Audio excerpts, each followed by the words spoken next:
আমাদের সাথে যুক্ত হয়েছেন যুক্তরাষ্ট্রের সাবেক ঢাকায় নিযুক্ত যুক্তরাষ্ট্রের সাবেক রাষ্ট্রদূত Dan W. Mozena. Ambassador Mozena, welcome to the show. Thank you. Thank you. We have a lot of guests today. We have ex-Chief Justice 𝐎𝐮𝐫 𝐒𝐲. As you know, he left Bangladesh during the time of Sheikh Hasina when she was with Prime Minister. He was with us. Dr. 𝐒𝐤𝐢𝐚𝐥 𝐋𝐢𝐧𝐤𝐬, Mr. �nazmullah Hassan, Mary Jubaira with us. From Bangladesh, Sobia Amin, she joined with us. And another young activist, 𝐎𝐻𝐻𝐢𝐚𝐥, she is with us, and Mr. Hassan Firdaus. So we'll, just one question. A few days ago, you joined with us when the movement started, the student movement. And as you know, the movement get the momentum, and Sheikh Hasina flew from Bangladesh with her sister, which is very Bangladesh. This is the never happened in Bangladesh history. So what is your observation? What is your comment? Oh, Abu, can you imagine? We spoke, 10 days ago or something? I don't know. No, about 3-4 days ago. And the world has turned upside down since then. I'll tell you something, Abu. I always said and predicted that I would live long enough to see the end of the time of Sheikh Hasina.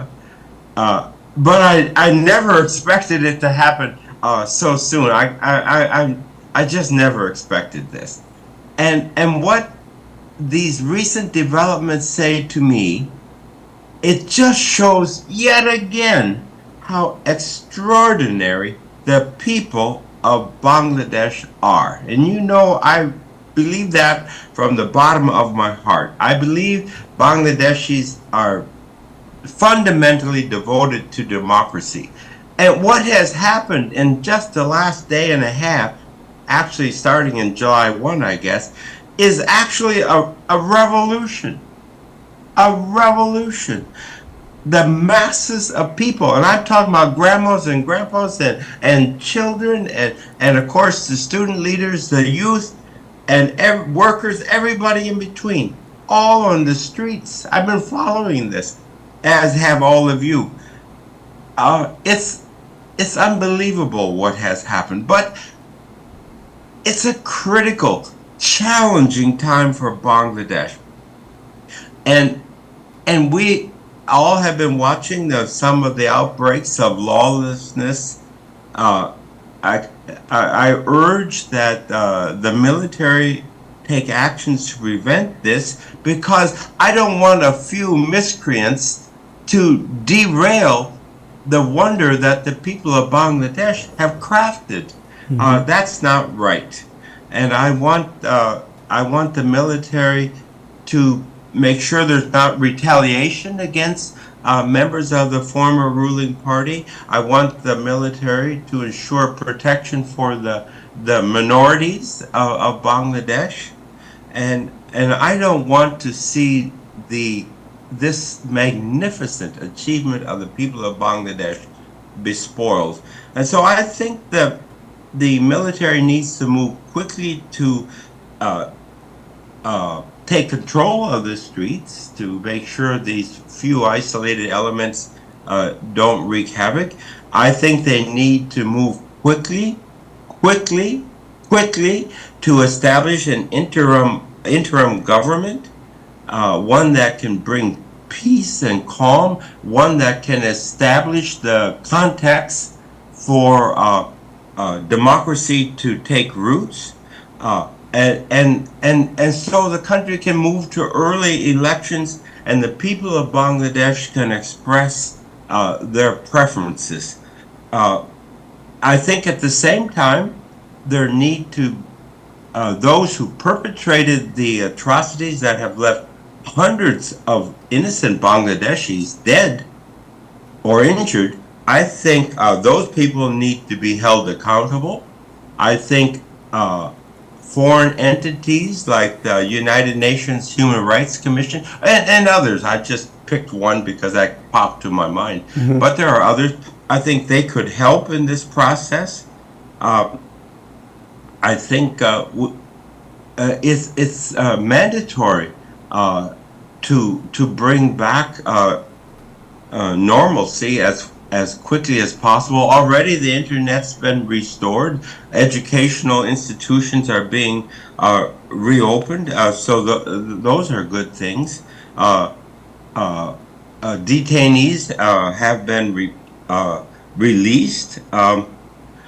So that's all good, but there's every person on this panel knows better than I know. The history of military rule in Bangladesh is not encouraging.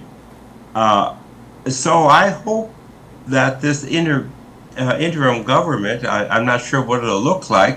They say it'll be inclusive. I hope that's true. They say it'll be multi-party. I hope that's true.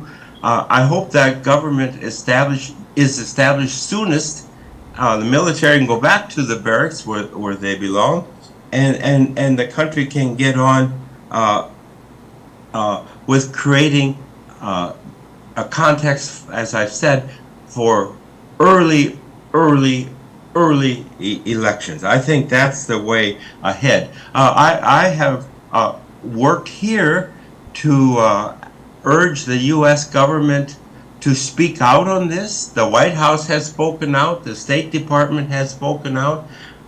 Earlier today, I spoke with a senator and members of Congress have spoken out, all in solidarity with the good people of Bangladesh. And I'm encouraged by that, and I'm encouraged that countries around the world have spoken out supporting the revolutionary changes that have taken place just really in the last few hours in Bangladesh. So I think this is encouraging, but I do not diminish the challenges. Oh, this is such a critical time. I don't know. I don't think I can sleep tonight. It's just all these things. It's such a critical time, and I hope it works out well for Bangladesh. Oh, Abu, that's enough. But I just had to say all that because it's what's in my heart. So there you go. Thank you so much. So আমাদের যারা প্যানেলে আছেন, if anyone have, আমাদের সময় কম যেহেতু একটা প্রশ্ন আমরা নিতে পারবো। জিয়া ভাই, do you have any question or anyone else? One question আমরা নিতে পারবো একটা।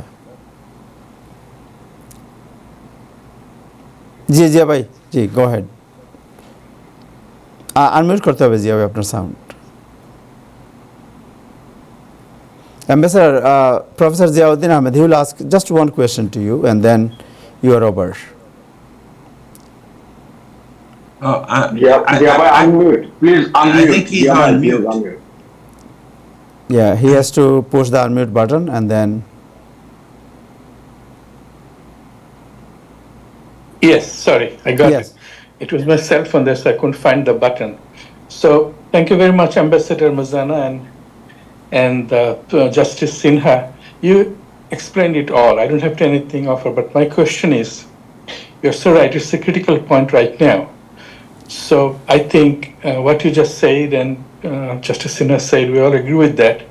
So my question to you is, how United States can help to restore the peace and the democracy and this thing faster than we think?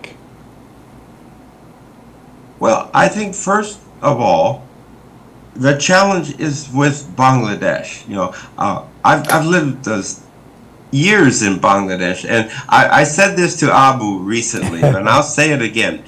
There's always this idea that somehow America and others have magic wands that just fix all these problems. I wish it were true, but it's not. The solutions to the challenges of Bangladesh lie with the people of Bangladesh. And we have seen that in the last 36 hours. The Bangladeshi people know how to fix these issues, and they're fixing them now. And they need to continue to fix. I hope the Army chief lives up to what he says and delivers as he says he intends to. Meanwhile, I think international friends of Bangladesh, like America and so many others, I think we can help, but we'll help from the sidelines. We can help with expertise on how to energize democratic institutions. We've been doing that. We can do more of that.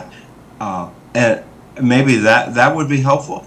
We have done programming and can do more programming to help build linkages between government and the people. That is not an easy thing to do. It doesn't happen automatically, and we can help with that. We can provide financial resources if that is what's needed. I'm not sure that that's the major need of the day, but that's the thing we can do.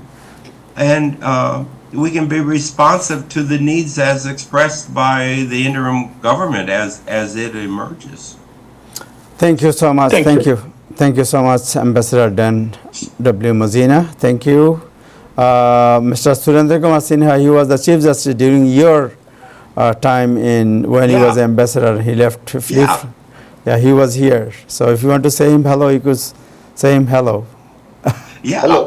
Hello, Mr. Mozena. Yeah. Hi. Former ambassador. Hi. Good afternoon. Yes. I have listened to your views. I fully endorse your views, subject to a clarification that you requested or you have opined that the military. It is only military is deployed in limited areas of Bangladesh. The police force is deployed all over the country. All the police force who are working, they are not corrupt. I urge upon the law enforcing agencies, that is border security forces, police force and army, they should come together to bring normalcy in the country. Yeah. That is what I want to say. Thank you for your opinion.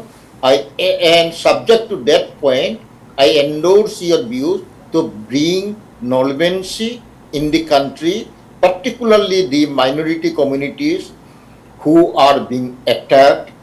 And in my locality also, I have been reported that there are a lot of atrocities, ransacks, and vandalism. It should be stopped immediately.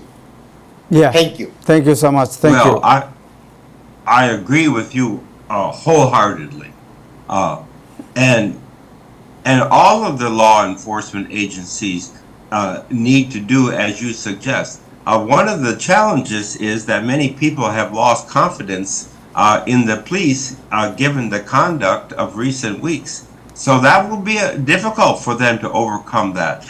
But in the end, Bangladesh will need everybody, and I'm including the police, to safeguard this transition process. So you've spoken well, Sina, and I support those views, and I hope the police will earn the respect of the people of Bangladesh so that they can get on with their jobs of protecting this critical and fragile, I emphasize the word fragile, a transition process. Thank you so much. Thank you, Ambassador Mozena. Thank you for your time, and always you are a friend, and always you are welcome to the community. I think there's a question there, Abu. No, we are not going to take any other question anymore because we have a time problem because we have a lot of guests. They have to talk. But Mr. Ibrahim Sirikon, what is your question? If you say within 30 seconds and then 30 seconds. 30 seconds in the front of Justice Sinha, I dare to say that. I need Bishai. There, Bangladesh, the only solution is now, and according to my opinion, it has to be. They have to form a revolutionary reconciliation authority. Otherwise, all the systems is corrupt. Mr. Mozena, they cannot do a quick election because from the Justice Department, administration, army. What about the narrative we are getting? It all this is the part of the government, but a reconciliation authority, a revolutionary authority can solve this problem. Who is arguing? We are urging people not to violate law, not to attack people. Nobody will listen it. So still we are in a big crisis. I don't know what's going to happen. Maybe what you. Yeah. So everybody is. I think everyone. Yeah. Dan. Thank you. I heard your opinion. Thank you. You cannot make any change overnight. Yeah, sure. Because after 71, we cannot make any change. Yeah, let's It is only let response Dan, and then we'll discuss. Yeah, go ahead. Well, I think Sinha is right. Look, you make a good point, Chaudhry. What are you going to say to that? You can't disappear everybody and create a new structures out of thin air.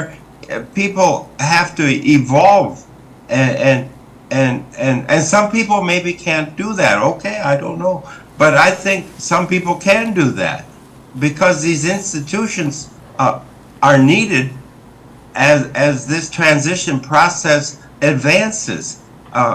So there, none of this just goes away with waving hands and stuff. It's going to be tough, and people are going to have to stand up to new challenges, and none of this will be easy, and maybe it won't be so smooth. I'm guessing there'll be lots of bumps along the way. Yeah. But I tell you what, let me tell you one thing. I'm going to tell you this.